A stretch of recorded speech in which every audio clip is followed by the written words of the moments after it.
So this morning I was talking about meditation on kindness, loving kindness as an antidote to the fault of ill will, malice, anger, hatred, irritation, that whole range of feelings. So I thought to start with today, this afternoon, we could do a little bit of meditation on that, just to see how it could be done.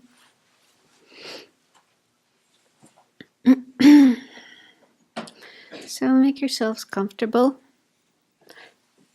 trying to keep your back straight, but your shoulders relaxed.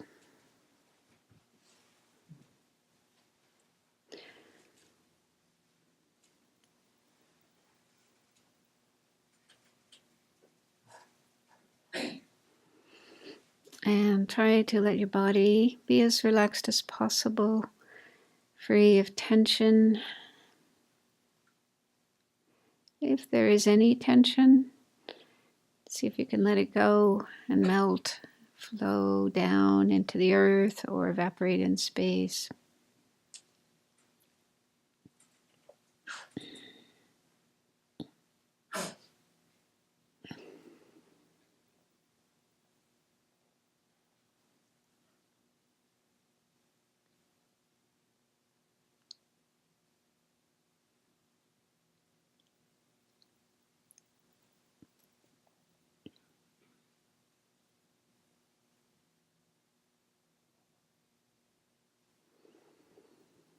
So now go into your heart or mind and see if you can get in touch with this basic instinctive feeling that we all have of wanting to be happy and wanting to not be unhappy or have any bad things happen to us. So it could appear like a little voice deep down inside that says, I just want to be happy and I don't want to suffer.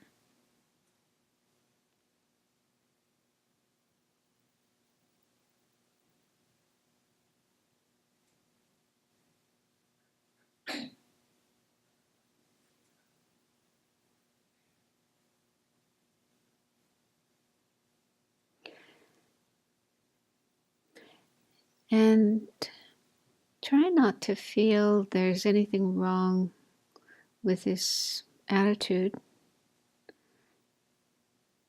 It's normal, it's natural, everyone has it. And according to Buddhism, there's nothing wrong with wanting to be happy, wanting to avoid suffering. And in fact, it's our right. It's like our human right. Our right as living beings to have happiness and avoid suffering. So this is something we deserve.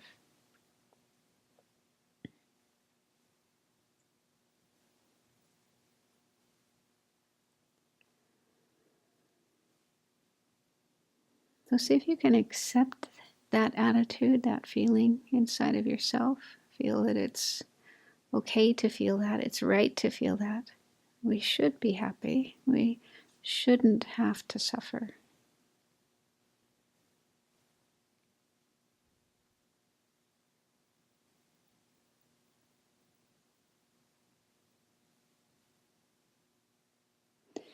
Now contemplate that everyone else feels the same way.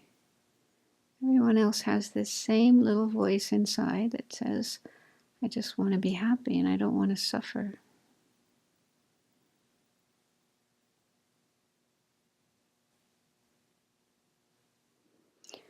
So that's true for all the other people here in this room right now. They all feel just like you.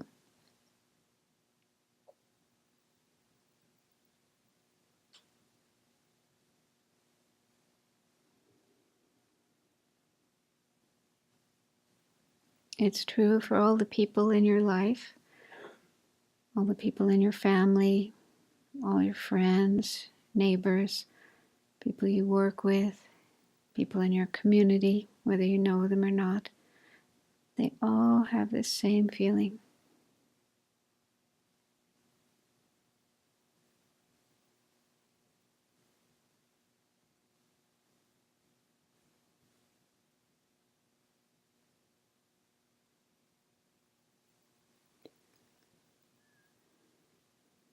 It's true for all the other human beings on the planet. 7+ billion human beings of different races, nationalities, religions, languages, ages, genders. In spite of all these differences, deep down inside, we all just try to find happiness and try to avoid suffering in our life. That's actually the basic motivation behind everything that we do.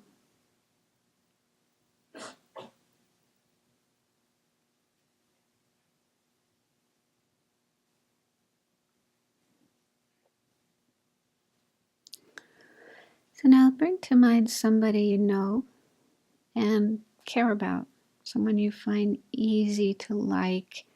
You enjoy being with that person, spending time with them, taking care of them.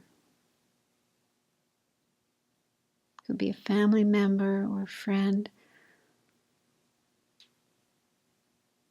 There may be many people you feel that way about, but just choose one for now. And try to have a mental picture of that person.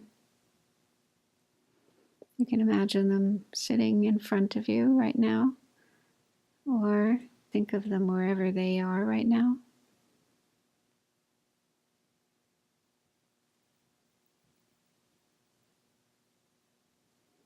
And as you mentally picture that person, contemplate how this person, just like you, wants to be happy and doesn't want to be unhappy or to suffer.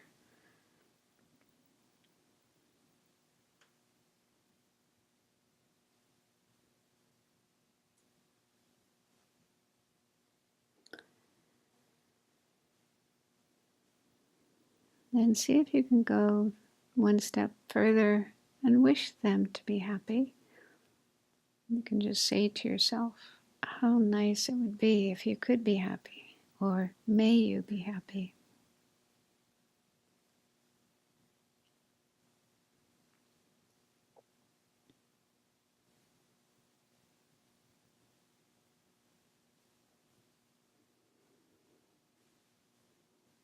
And then imagine doing something or giving something to the person that would make them happy.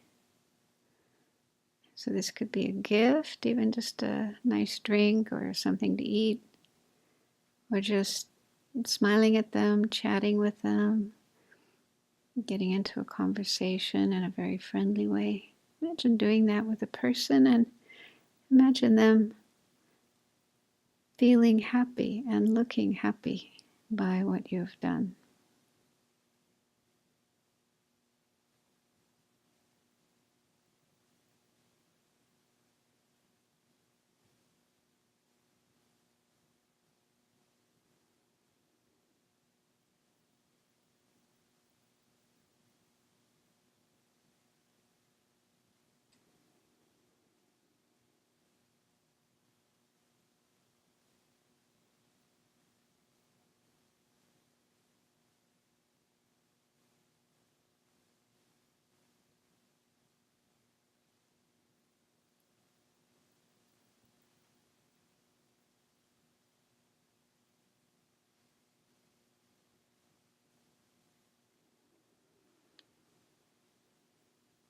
And then look back inside of your own mind, your own heart, and check to see how you feel.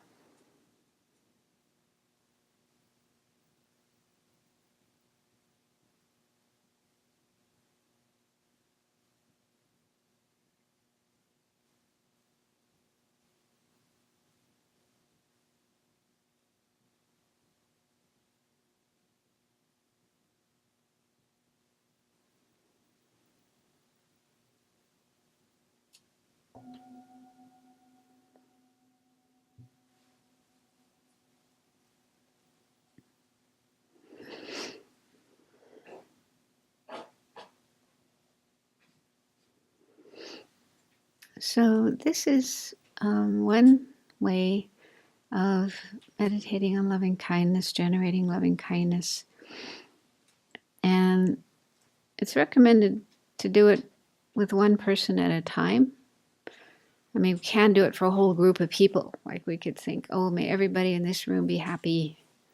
May everybody in Seattle be happy. May everybody in America be happy, and so on. But, without bringing to mind specific people, their faces, their bodies, and, really focusing on that person and wishing them to be happy, it may not be so powerful. So doing it one person at a time is more powerful. We can start with one person at a time and then expand it to everyone. Yeah. So in a meditation, if you wanted to do meditation on this, you could start off by just, trying to generate this feeling of loving kindness, wishing happiness for everyone, yourself and others.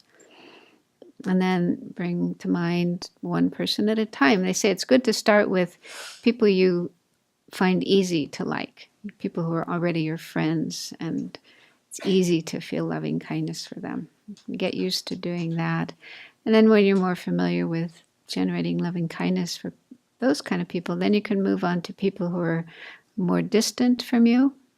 They use the word strangers. So they could be like total strangers you don't know at all.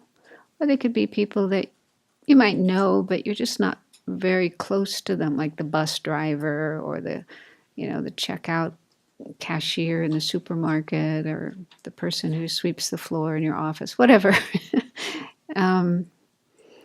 And they're a little more difficult, but not too bad, not too difficult.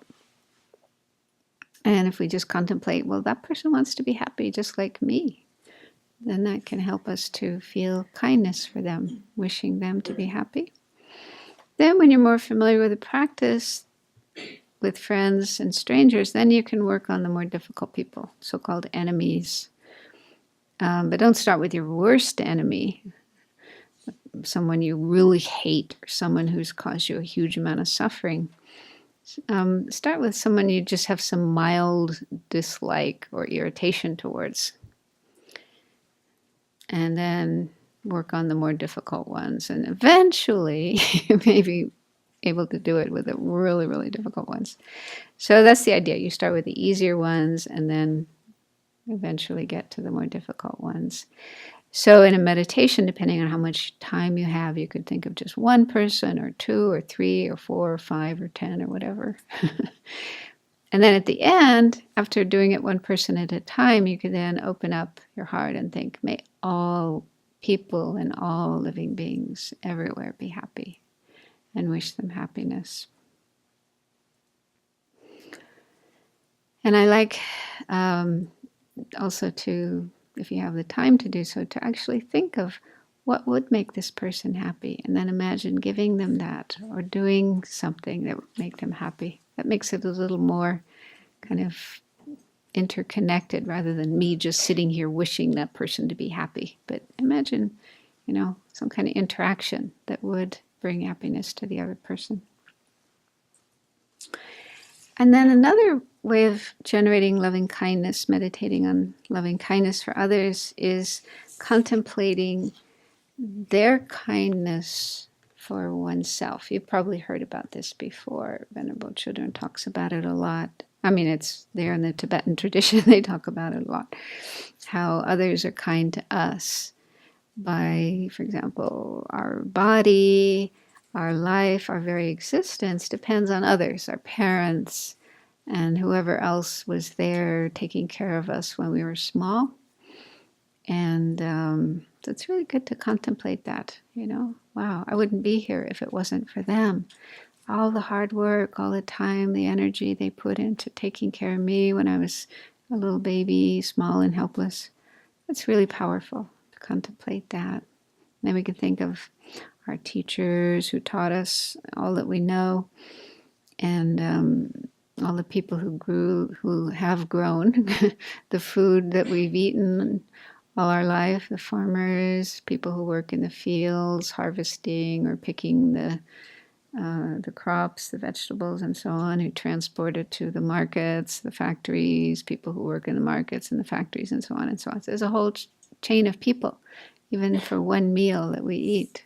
Lots and lots of people worked to make that possible for us. So it's good to contemplate that, and wow, how kind they were, how wonderful it is that they did that work so that I can have food to eat. And the same is true for everything else, the clothes that we wear, the buildings we live in, houses, apartments, the buildings we work in or study in or play in, the roads we travel on, the cars and other vehicles we travel in, and so on and so forth. So in every way, in every aspect of our life, there are other people working, producing those things, making those things possible for us to have. Even the most simple thing, water. Yeah, I mean, unless you live right by a river or a spring where you have pure water flowing up all the time, most of us depend on other people just to have water, clean water, to drink, to wash with, and so on. Okay, so it's helpful to contemplate that. And I was thinking too the other day, this is Labor Day weekend. I kind of wondered, why? Why is it called Labor Day? So originally it was a day to honor the workers, people who work. They often don't get much recognition. We don't often even meet them. But all the people who built this country, the buildings, the houses, apartments, the roads, the airports, the train lines, and so on and so forth. And I guess that also includes the farmers. They're considered workers too. They work. Okay. Yes. And then, of course, people in the factories producing all of the raw materials for things. So it is good to be aware of all the people we are dependent on in our life to have the things we use, we enjoy, keep us alive and able to enjoy our life and so on.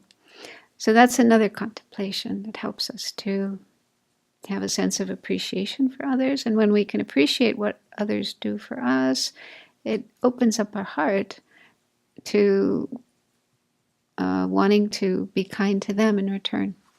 Just like when someone does us a favor, especially when we're really in need of help, somebody comes along and helps us, we naturally feel this sense of gratitude and, if that person ever needs my help, I'll definitely be there for them, right? So the more we can see how we are dependent on others, how others do things for us, that really opens us up to this feeling of gratitude and appreciation and wanting to be kind to them in return. Okay, so there were a couple of people who had questions yesterday and I didn't have time to answer them. Do you still have your questions or did they get answered? So we were doing walking meditation earlier today. I had two questions. One, is it possible to achieve calm abiding with walking meditation? And I guess number two, the difficulty I can see is you talked the other day about needing something conceptual, not tangible, or not through the five senses.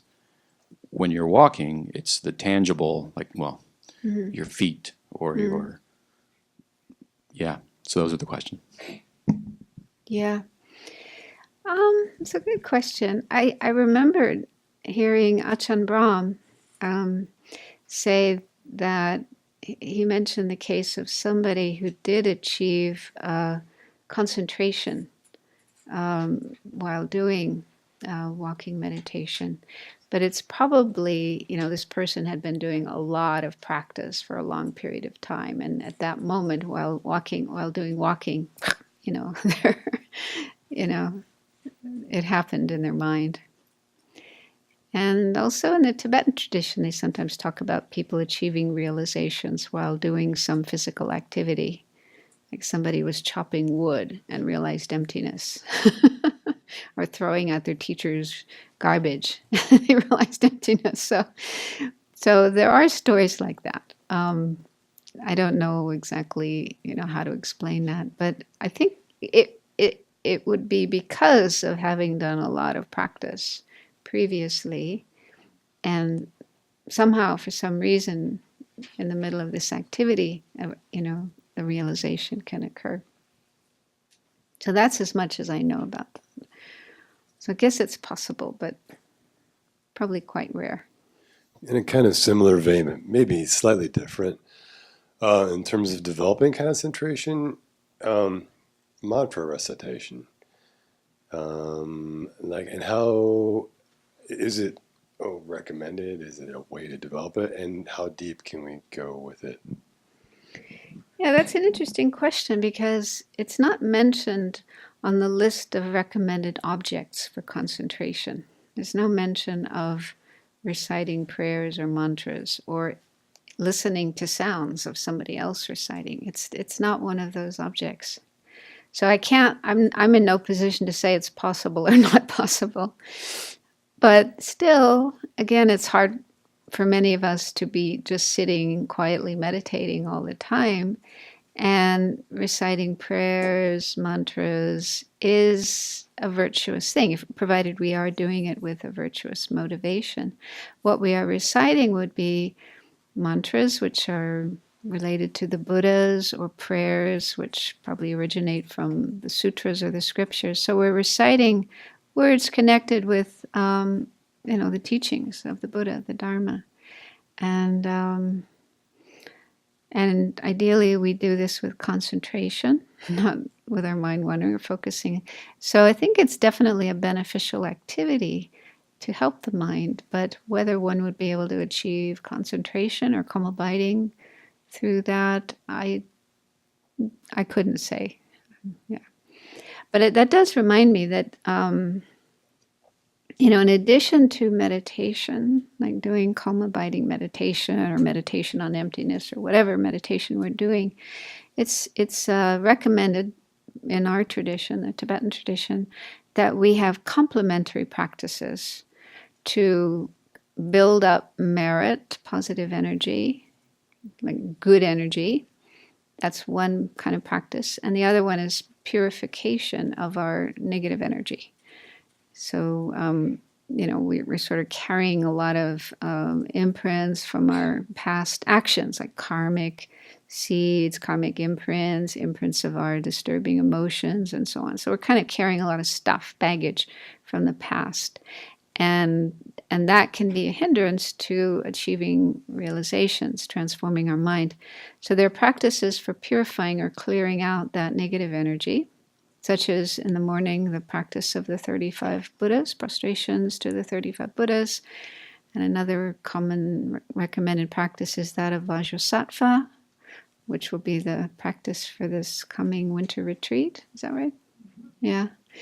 So those are the two of the more popular, common practices for purifying. And then for accumulating merit, there's lots of practices, such as making offerings, making offerings on the altar, and again, reciting prayers, mantras, bowing, offering service, doing things that are helpful to others, helpful to the monastery, and so on. So those kind of practices are sort of complementary to our practice of meditation. They help us to accumulate good energy, clear away negative energy, and then that makes our mind more ready and able to achieve realizations. So that's one role of the practice of chanting. Maybe just one more, and then we'll have some more. Oh, you've got the microphone. Did you have a question? I do, yeah. Okay. Maybe this is a kind of a hybrid. I hadn't decided. My question was, when I watch my breath, I notice a lot of pain. So I was notice what? A lot of pain. Oh, pain. Yeah. And so I was switching over to Tonglen, which seems like breathing meditation too, but I'm not sure it has the same effect as just the breathing meditation. Yeah. Well, I mean, if there is pain in the body during meditation and it's hard, it's like a distraction, so it's hard to concentrate if there's pain. So one could do some like remedial practice, an antidote to deal with the pain. And Tonglen would certainly be, a good practice to do, because it changes your attitude about the pain from, oh, I don't want this, go away, leave me alone, to accepting it and making something useful out of it, doing something useful with it. So that can help your mind to be more, more calm and accepting with pain instead of freaking out or having aversion. But are you saying that then you just continue with the Tonglen practice and don't go back to the... I guess I have resistance to the breathing meditation too. So I was thinking that was kind of like doing it, but... Well, the thing is, it depends on what is your goal, what is it you're trying to do. So for somebody who really wants to achieve calm abiding, that's their goal. That's the main thing they're focusing on at this point in time. Then that's like the main priority. So then when something else happens in their mind, they try to let it go and come back to their meditation object, whether it's anger or pain or fear, anxiety, whatever. They try to just put that aside, come back to their meditation object, because anything besides your meditation object is considered a distraction. Even if it's something virtuous, like if the, Buddha or Tara, or you think of your teacher, you think of the Dalai Lama, okay, that kind of thought might pop up. But you're still not supposed to follow that. That's still a distraction from your meditation object. So if you really want to achieve calm abiding, you have to keep coming back to your meditation object. So if you have some other problem, like we were talking about attachment or malice or pain or whatever, you deal with that problem until it's gone, and then you come back to your meditation object. Yeah, so that's if you're, like I say, if you're someone who really wants to achieve calm abiding, that's your goal. On the other hand, if you're not that concerned about achieving calm abiding, maybe you're concerned more about developing compassion, loving kindness, okay, then it would be appropriate to do the Tonglen practice because it's related to that. So I guess it's a little complicated. I feel this way sometimes too. There's just so many different meditation practices. And sometimes if you have like only a half an hour a day or so to meditate, which one do you do, right? This is an issue. So one way of solving that would be if you have a teacher, your teacher might advise you focus on this or whatever, give you some advice. I heard another piece of advice from one Tibetan Lama that I thought was really helpful. He was living in London, and so he was very well aware of how busy people's lives are, and they don't have all day to meditate. So his advice was, if you have just, let's say, a half an hour a day to do meditation, spend the first half, like the first 15 minutes, doing meditation on the breath. Keep coming back to the breath. And then while doing that, you might notice there's something in your mind, some kind of problem that's, maybe you're feeling depressed, or maybe yesterday you had an argument with somebody and you're still feeling upset about that. So that's kind of there in your mind. That becomes clear during that first 15 minutes. So then he said, then the second 15 minutes, do some practice related to that to try to deal with that, resolve that, clear that up. Although you may not be able to do it in 15 minutes, you might need many sessions, but at least you start. I really like that advice because it means that we're using meditation to deal with what's really going on in our life. Whereas sometimes people just try to push their problems aside and then meditate as if they don't have any problems. And that could be what's called spiritual bypassing, trying to use spiritual practice, meditation, to avoid dealing with problems. And that's not very helpful, because those problems won't go away, and they may even get worse, and they may turn into sickness or other kinds of mental problems. So I think it's good that we do connect our meditation practice with what's really going on in our life. And then he said, and if there isn't any problem, nothing you have to kind of focus on and work on, then you can just decide whatever you want to do the second half. You might decide, oh, today I want to do Tara, or today I want to do Tonglen, or today I want to meditate on impermanence. So I like to share that advice with people, because I think it's quite practical, especially for people who are really, really, really busy and don't have that much time and have a hard time deciding or choosing what to do in their lives. It's also something else I heard from a woman who, I don't know, she would practice also maybe just one session a day. And she said she thought of her meditation practice as like virus control. No, what do they call it? An antivirus program. Like, on our computer, we have an antivirus program that sort of checks everything to see what's happening. Is there any problem? Get rid of it. So that's how she saw her daily meditation practice. Just, looking at her mind. Is there something going on there that's, a problem? Deal with it, get rid of it. So it's kind of similar to what that law said. I thought that's kind of cute. So maybe if there are other questions, we'll take care of them tomorrow. We'll have a little bit of extra time tomorrow morning to deal with extra questions. Okay, so we were going through the hindrances, the 5 hindrances to concentration. So we did the first 3. Number 4, again, 2 and 1. Restlessness and regret. So restlessness is mental agitation, such as the mind jumping from one thing to another, anxiety, apprehension, fear, excitement. Okay, so this is when our mind is just really, really busy. It could be due to anxiety. We're worried about something that's coming up in the future, worried about a person in our life, worried about our job. Okay, so worry, anxiety is one example of this.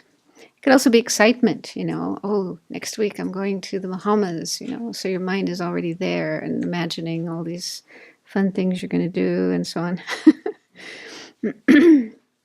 And just a busy mind, jumping here and there, like the monkey mind. And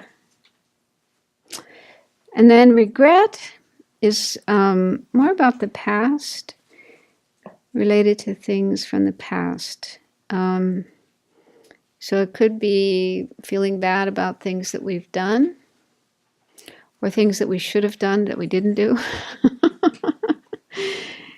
And in a way, that kind of regret is something helpful. It's part of the practice of purification. And when we do purification, there are 4 steps, 4 powers, and one of those is regret. So that means recognizing things that we've done that were unwise, unskillful, hurtful, non-virtuous, okay? And feeling, it's not the same as guilt. Guilt tends to be very, self-flagellating, beating yourself up. Oh, I'm bad, I'm horrible. It's not like that. It's just, oh, I did that, and now I can see that was not a nice thing to do. I hurt somebody. I broke my precepts. I did something wrong, and I feel bad about that. And then we go on to purify and make some kind of decision to avoid doing it again in the future. So in that context, it's helpful to have regret, but if we keep thinking again and again and again, like obsessing about bad things we've done, we can't just purify and let go. That's unhealthy. So once we do purification, go through those steps of purifying some negative action that we've done, we should just put it aside and not continue worrying about it and feeling bad about it. One thing I find helpful is to just think the past is over, it's done, it can't be undone. We can't go back and change the past, right? So what use is it to worry and feel bad? Yeah, it doesn't help. We can't undo anything that we've done. We can't go back and do something we should have done. It's good to recognize mistakes that we made, but not to continuously worry, feel bad, and instead think, okay, what can I do from now on? We can change that. From right now on into the future, going forward, we can do things differently. So let's face forward and try to do things as well as we can, avoid making mistakes, do things well, but, let go of the past. That makes sense? Okay, so remedies for these two problems. The first one is focus on the breath. So if you're already using the breath as your object of meditation, then just keep coming back to the breath and try to really stay with the breath as much as you can. And if you're not using the breath as your object, if you're using the image of the Buddha or some other object, but if your mind just gets really crazy and berserk and out of control, then it's recommended just for a while focus on the breath, because it does have the effect of calming you down. And it's also said focusing on sensations in the body. I mean, the breath is already one type of sensation, but you could also focus on other sensations in the body. Just pay attention to that for a while, and that might help your mind to calm down. Another thing that could be helpful is contemplating impermanence. Things are changing all the time, and the past is over, and the future, because this kind of mental activity could also be about the future. Oh, next week I have to do this, and maybe I'll do a bad job, I won't do it well, or I want this to happen or that to happen. So if we're obsessing about the future, it can be helpful to remind ourselves, wait a minute, the future's not here yet, and we don't really know what's going to happen. We can imagine and fantasize and hope and wish and plan, but we can't be 100% sure that what we imagine will actually come about. So try to come back to the present, right here, right now, your meditation, on your meditation cushion. And then for regret about past mistakes, you can remember that the past is over and can't be changed. Better to let go. Try to improve yourself now and in the future. You can do practices to purify negative karma that you created. So it's said in the teachings that there's no karma, no action that's so terrible that it can't be purified. You probably heard the story of Milarepa, famous yogi in Tibet. He lived a long time ago, but in an earlier part of his life, he learned black magic and was practicing that and caused the death of about 35 people, plus some animals, and destroyed some crops. So he did some bad stuff. And then he got scared and he thought, oh no, what have I done? What's going to happen to me when I die? And he got really enthusiastic about learning Dharma and practicing Dharma. So he went to study with his teacher, Marpa, and then ended up staying in caves for a number of years. And I think, trying to remember now, I estimated the amount of time. It was about 11 years from the time he started studying until the time he reached enlightenment. So in that same lifetime, even after creating all that bad karma, he was able to reach enlightenment, Buddhahood. But he worked hard. I mean, not many people could do what he did. But it just shows it is possible to purify any bad karma. So we shouldn't worry. We shouldn't think, oh, I'm so bad, I could never purify my bad karma. And sometimes the things we've done aren't really that bad at all, but we just make We exaggerate, we make a big deal out of them. So, yeah, karma can always be changed and purified. The last hindrance is deluded doubt. So doubt itself is a mental factor, and it's where we think maybe this, maybe that. It's kind of wavering between two possibilities. Maybe it's true, maybe it's not true. And doubt isn't necessarily a bad thing. In terms of learning Dharma, we're actually encouraged to have doubt. The Dalai Lama has been talking about this a lot in recent years, because there's so many Buddhists in Asia, for example, Tibetans and Chinese and so on, who just have this, kind of blind faith. Whatever the Buddha says, whatever the teacher says, it's true, I believe it. And he said, you shouldn't be like that. You should check, you should investigate, you should examine. The Buddha himself said so. Don't just believe what I said. Check it out. Investigate it. So it's good to have doubt. For example, is there really such a thing as karma? I'm going to investigate that and see if it's true or not. Okay, so it is good to question, to have doubt, to investigate. But doubt can become deluded if our mind just keeps going in circles. Oh yeah, maybe there's karma, maybe not. I don't know if it's true or not. And we just get stuck in that. We never come to any conclusion. So that can be a hindrance in meditation, because we need to have a certain amount of certainty about this path that we're following to be able to commit ourselves to it. If our mind is constantly spinning, maybe it's useful, maybe it's not, maybe I'm wasting my time, that kind of thing, then that becomes a real hindrance. We can even get kind of paralyzed or immobilized with doubt. Does that make sense? And we just, why am I even doing this? Maybe it's a total waste of time. So that's the meaning of deluded doubt. It's when it interferes with our practice. So if we do have doubts, we should try to investigate them. You can study more, learn more, go and talk to teachers, go and talk to people who've studied more than you, senior students, meditators, and so on. So try to clear up your doubts. Don't just get stuck in them. Yeah, that's very helpful. So some antidotes to doubt, in addition to what I just said, like trying to clear them up, find a solution. You can also understand that doubt is just a mental factor that comes and goes in the mind and arises due to past karma and conditioning, meaning it's impermanent. It's not permanent. That's really helpful for me, because I tend to have a lot of doubts. And I find sometimes when a doubt comes up, then I find myself thinking, oh dear, this means I really have no faith at all. It's almost like if there's doubt, there's no faith.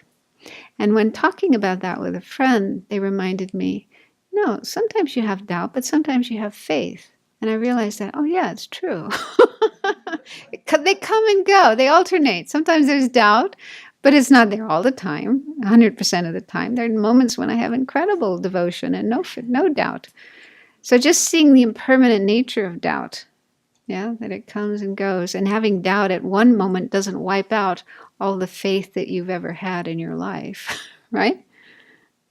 It's similar with a relationship, somebody you love. Okay, if there's somebody you love, but there are moments when you're angry at that person. And we can't have love and hatred at the same time. It's impossible. But just because you have a moment of anger or hatred, or maybe more than one, maybe 5 minutes or 1 hour of anger or hatred at somebody, doesn't wipe out all the love that you have, right? It doesn't negate that. It's just that because of causes and conditions, at this moment in time, there's anger coming up, but it's impermanent, okay? It'll pass, you'll work it out, and you'll get back to feeling love. So it's similar with doubt and faith. Just because sometimes there's doubt in the mind doesn't mean that there's zero faith. It doesn't negate any other moments when you had faith. It's impermanent, it's transitory. It's a phase you're going through, and you'll get beyond it and get back to where you have faith. That was helpful for me to think about that. And then the second point here I got this from one of my teachers, Nakpo Rinpoche. I don't fully understand it, but I'm sharing it anyway with people. Somebody might find it helpful. He says, think about how this self exists. I, me, oneself. We are a collection of parts, mainly body and mind, which in turn are a collection of parts. Our body is made up of zillions of cells and molecules and atoms. Our mind is made up of zillions of mind moments coming and going all the time. So it's just this mass of physical and mental parts, constantly changing and dependent on many causes and conditions. So he gave that reflection as a remedy for doubt. I don't quite see how it works, but anyway, you could try it. Yeah.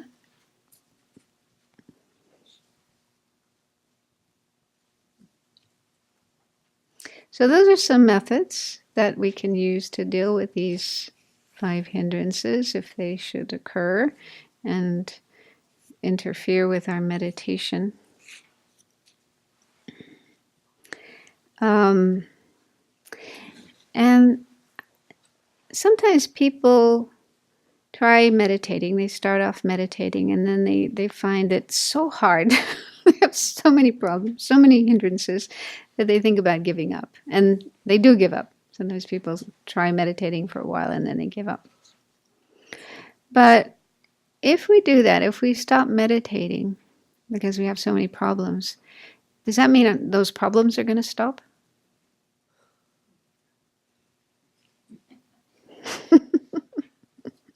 I don't think so. Because I think, this is my thought, but you can disagree. The problems we have in meditation are problems we have in our life. It's just that when we're meditating, they become more apparent, more obvious.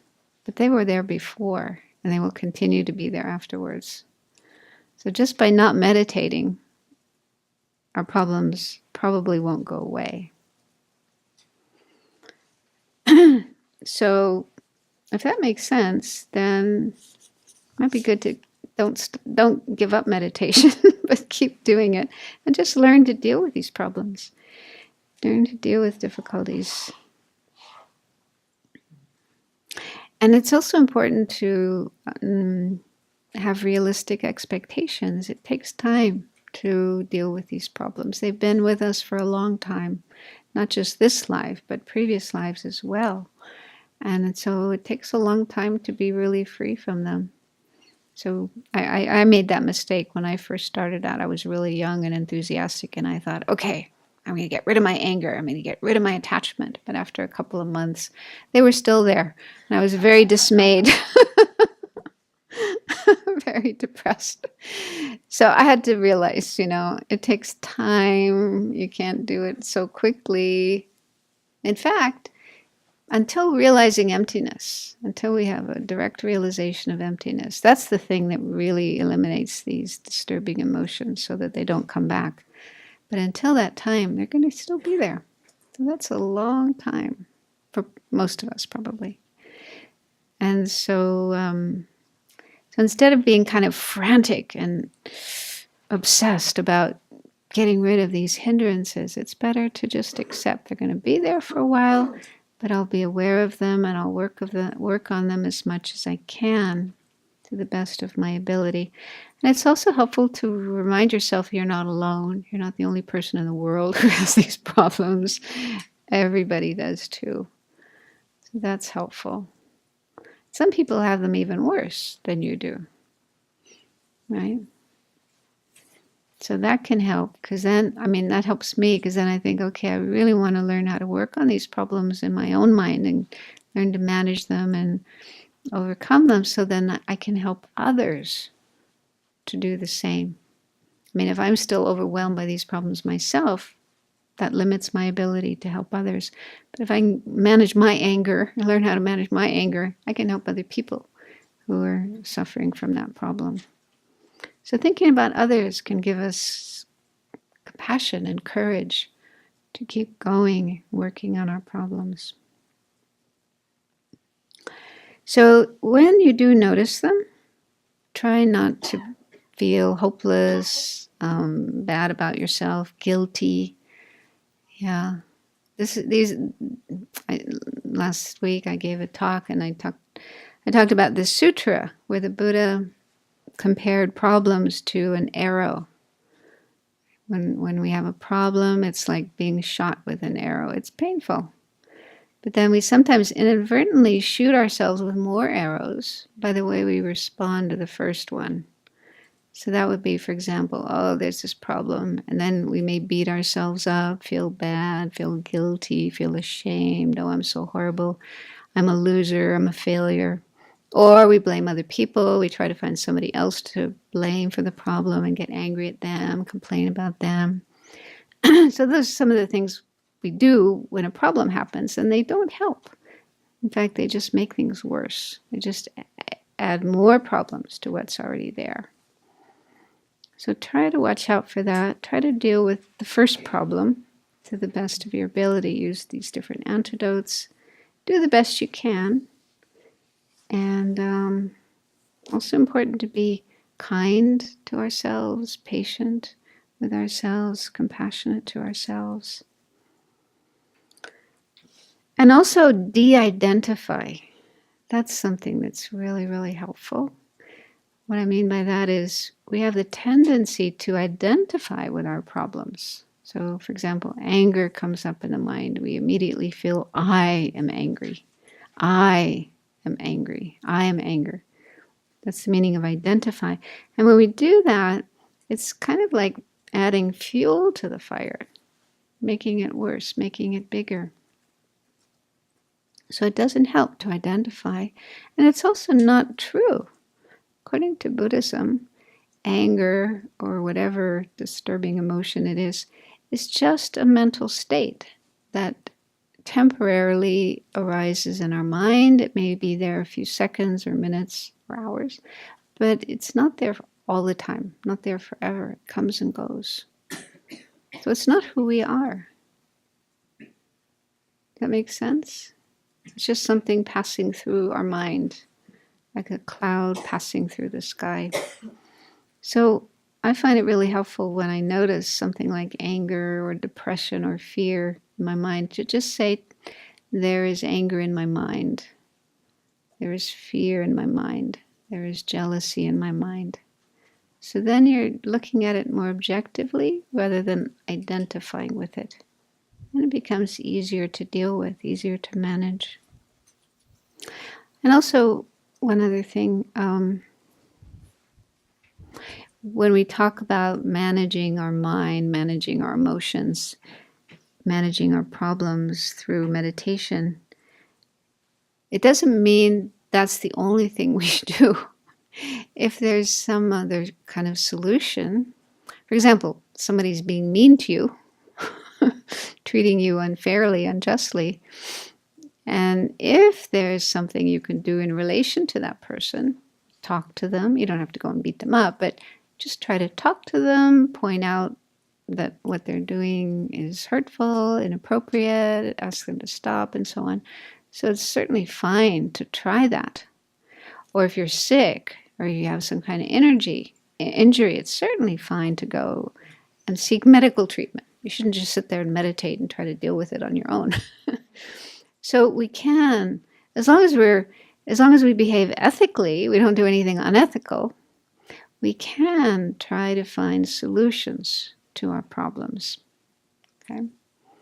But they don't always work. Sometimes there isn't a solution. So when there isn't a solution, or if the problem is there, even if we try a solution, then there are these other methods, these other kind of antidotes we can use.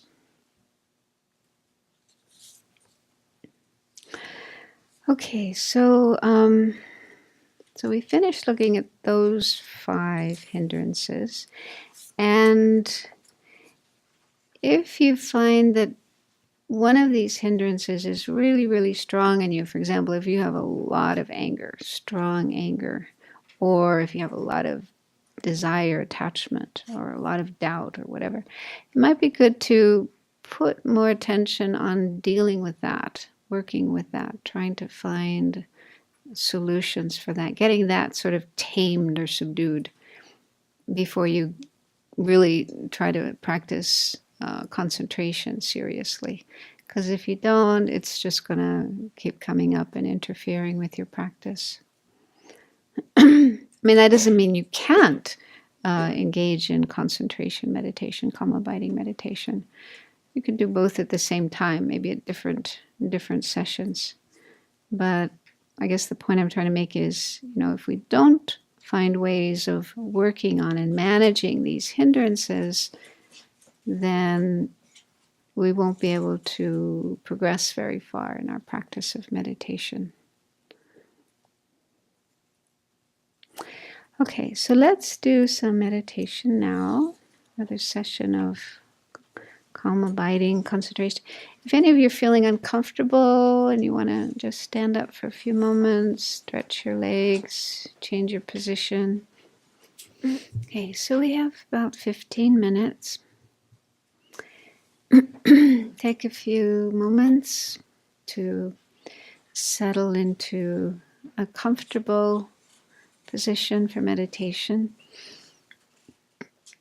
but one that is also conducive for meditation, meaning trying to sit up straight, have your eyes open a little if you can, to let some light in. That helps prevent sleepiness and dullness. And also making sure that you're as relaxed as possible, free of tension in your body and also in your mind. And then when you're ready, bring to mind your meditation object or focus your mind on your meditation object. And then try the best you can to stay with the object, to have mindfulness, not forgetting your object for as long as possible.